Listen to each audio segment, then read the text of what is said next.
Hello, welcome back to Let's Play RiME. I almost hit new game. No, I don't know. Welcome back. It's been a little while. I'm glad you're back. Oh no, can you hear that in the background? Well, the game is loading in the back. Here, listen to this.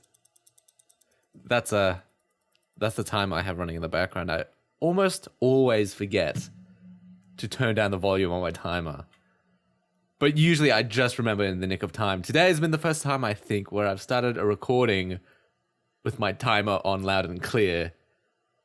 And even shown you, so I've just a little bit of a look behind the curtain, so to speak. Also, I now recognize the pattern, the two-legged tripod, bipod?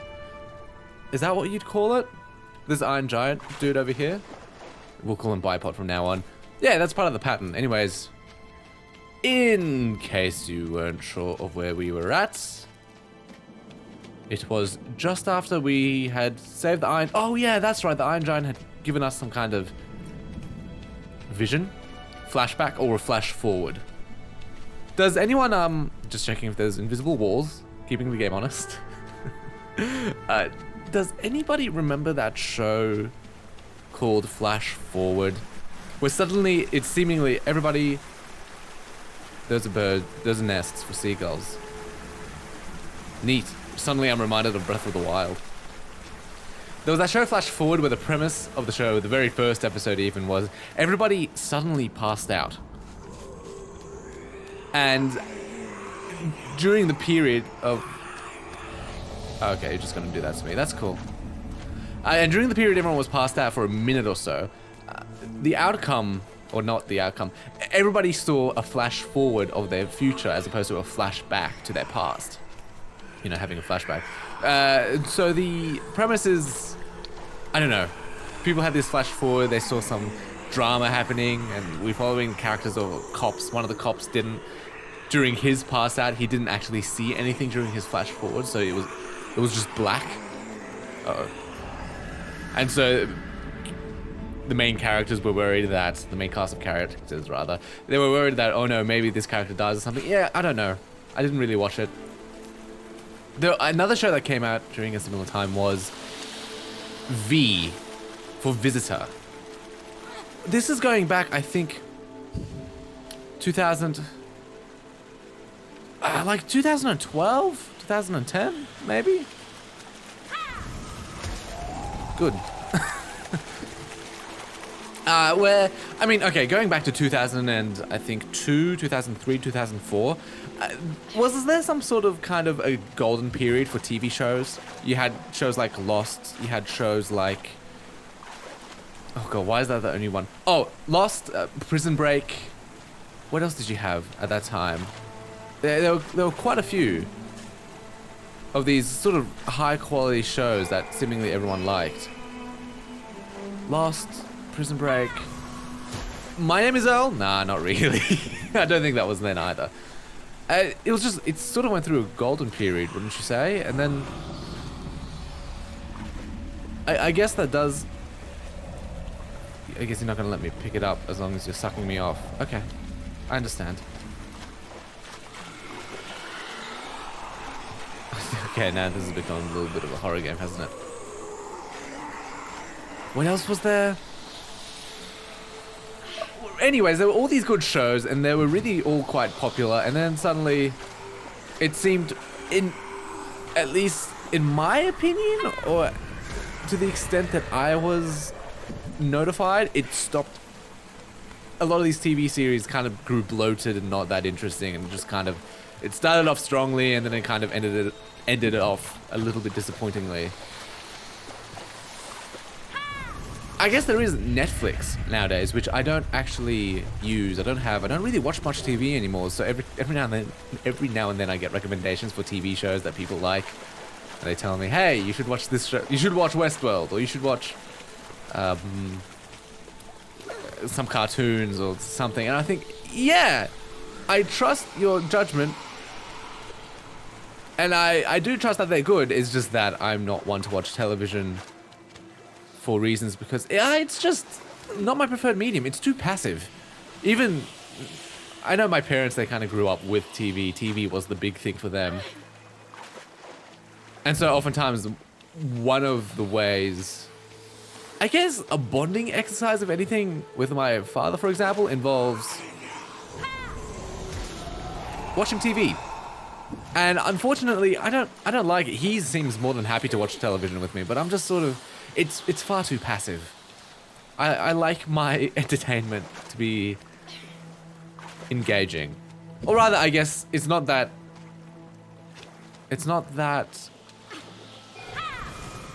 cool. I can get it from here. It's not that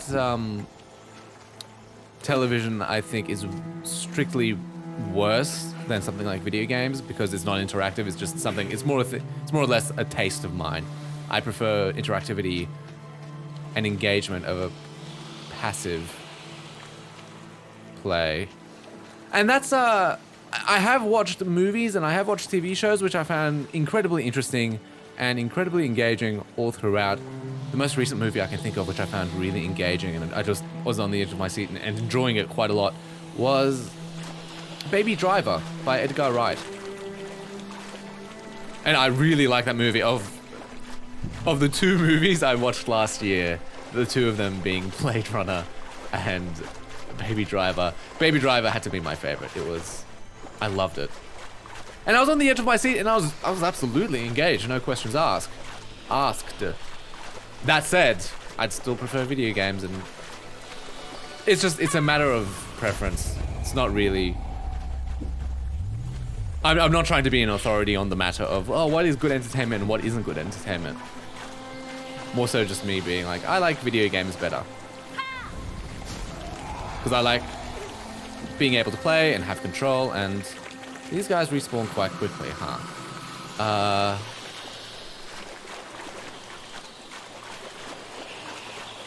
I realize this is probably an optional thing. Back to the game for a minute. I realize that's probably optional. But I do want to give it a go anyways, and make sure that I like.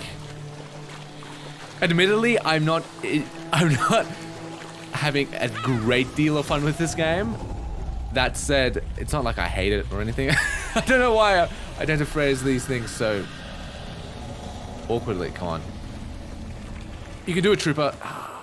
Very close. But I realize it's probably not as interesting. I'm all the way up back here? Weird.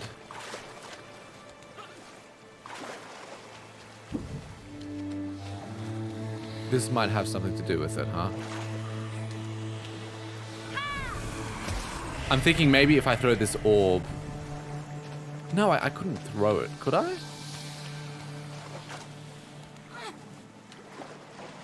I'm thinking if I throw this orb from here... Oh, no, I hit the wrong button. Yeah, there's no hope. I'll try it once more. If not, I guess we'll just get a move on. Yeah. So, should I keep talking about movies, TV shows, and... I guess nowadays... Oh, I hit the wrong button. I guess nowadays we have Netflix, and I think there seems to be a lot of really good series on Netflix, which people really enjoy. Things like... Things like The Office, Parks and Rec. What else is on Netflix that people seem to enjoy quite a lot? I don't know. There was some kind of kerfuffle a little while ago about a show getting cancelled. Oh, Brooklyn Nine-Nine. And then there was a similar show, which was cancelled. But the fans really, really voiced their opinion to try and get it back. And it came back. Somebody else bought it. Are those on Netflix or are those something else? I don't really watch TV. I couldn't tell you for certain. And then... And then, what else? I have an idea. I guess what I was trying to introduce with, back in 2012, I think maybe 2011, there seemed to be a lot of new shows coming out trying to re-spark this golden age of TV series of old. And it, oh, you can't scream while you're... Wow! Did you see that? Please scream again. Never mind. You're a loser. No one loves you. Ooh, that's pretty. Because especially there's a really big marketing push with these TV shows. They seem to be really trying to push this new, like, look at all these new interesting, intriguing TV shows coming out. And they were first really interesting. One of them was V. The one I talked about was Flash Forward. V was about aliens. It actually exists, and they've come to Earth. And they've come to Earth to say hello. And they come in peace, but do they? And so there's that kind of intrigue. And they look just like humans. But that's probably because they're shape-shifting themselves or something or other. And then there are people who have a dissenting opinion to these aliens, thinking, no, they can't be trusted. And suddenly these people are getting, or anyone involved with these people are getting brutally murdered. And it's like, maybe have these aliens been, yeah, it was okay.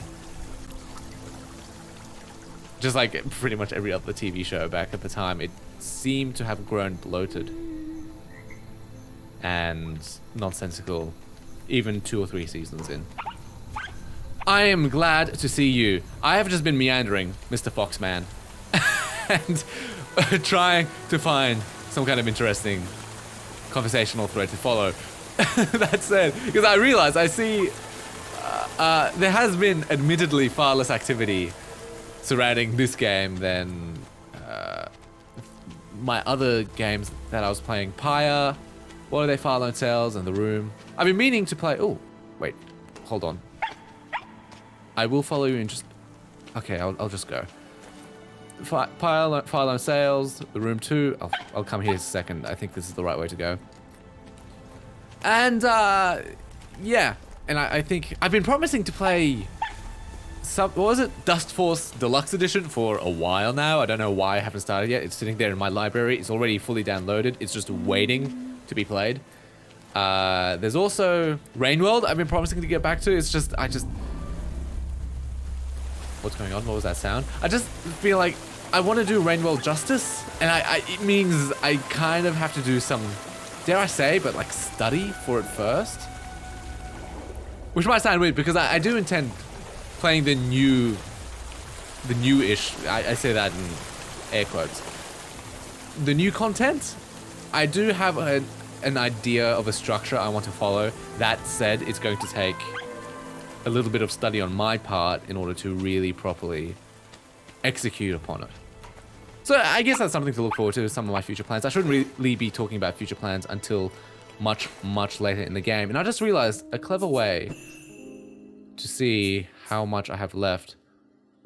Each one of these emblems has to do with one of the levels or one of the floors. So I suppose there would be 1, 2, we're currently at the 3rd floor and I just walked past one of the pieces. 4 and 5. Oh, 4 only has 2 pieces. Isn't that intriguing? So I guess we are probably at the halfway mark of the game. So it's still quite a long way to go. Am I excited about it? Yeah, sure. I'm enjoying it. I sincerely, I'm enjoying more so. I'm impressed at how the game's art direction and how it's executed in terms of art direction. I like how the kid is animated and I like how everything looks the way it does. It's certainly very well executed. But gameplay wise, it seems a little bit tried before. It seems very conventional and nothing really necessarily new to be found here. Not to say that's a bad thing. There are lots of games or media that fall back on tried and true conventional methods. But usually those same media, oh, I see, this gets unlocked somehow. Usually that media, the media that gets especially praised for doing that tends to do an absolutely excellent job of... Hello? Oh, it's an elevator. Sweet. Usually does an excellent job of ensuring that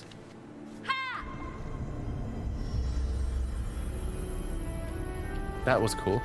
It usually does a good job of really properly executing the ideas with such finesse and such tight execution and etc. that it can only be praiseworthy, so to speak. Let's go around this clockwise. Don't just shout, you idiot. That's it, good news. I have actually begun... Wow, okay, you remember how I kept mentioning that, oh, I'm making this Legend of Zelda Wind Waker narrative analysis in the background, or theme analysis, more accurately. And I say, I've been saying that for a while now. Oh, I see. That's what I was supposed to do. Was that my final goal?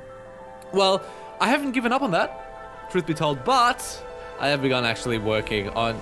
Okay, Legend of Zelda Wind Waker, it's a fairly large game, about 40 hours worth of play. I'm still getting footage for it, so it's gonna take it.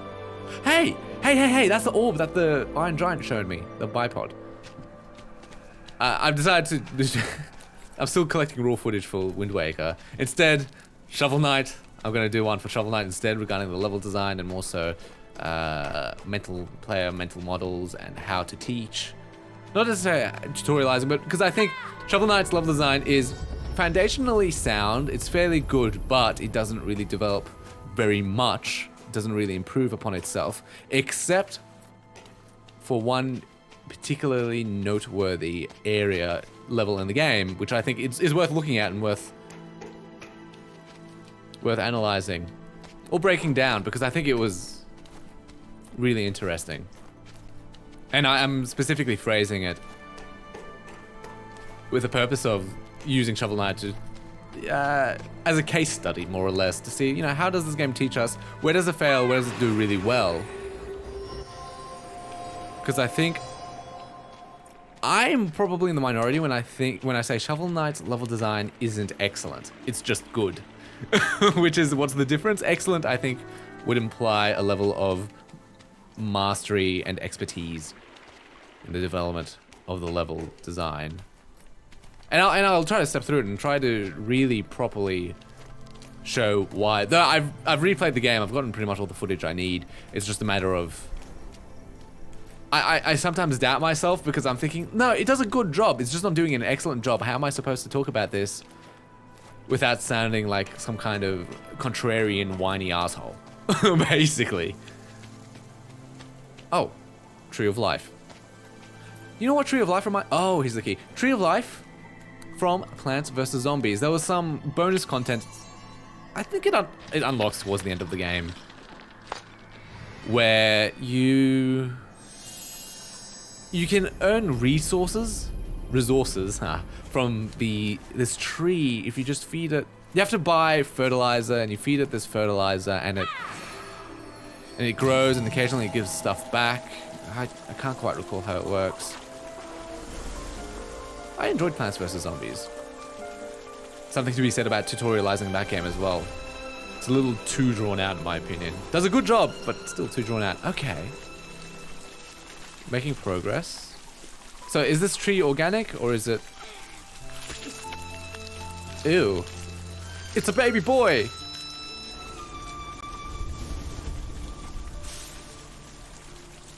You know, this isn't the first such tree that we've seen that had red leaves. One such tree we actually grew when we fed it water, so I'm guessing, was there maybe this kind of a core inside of it as well? Or is that just something that's unique to this area itself? Now, I've got this thing. I don't know what I'm doing. Do you want this? Will you eat this?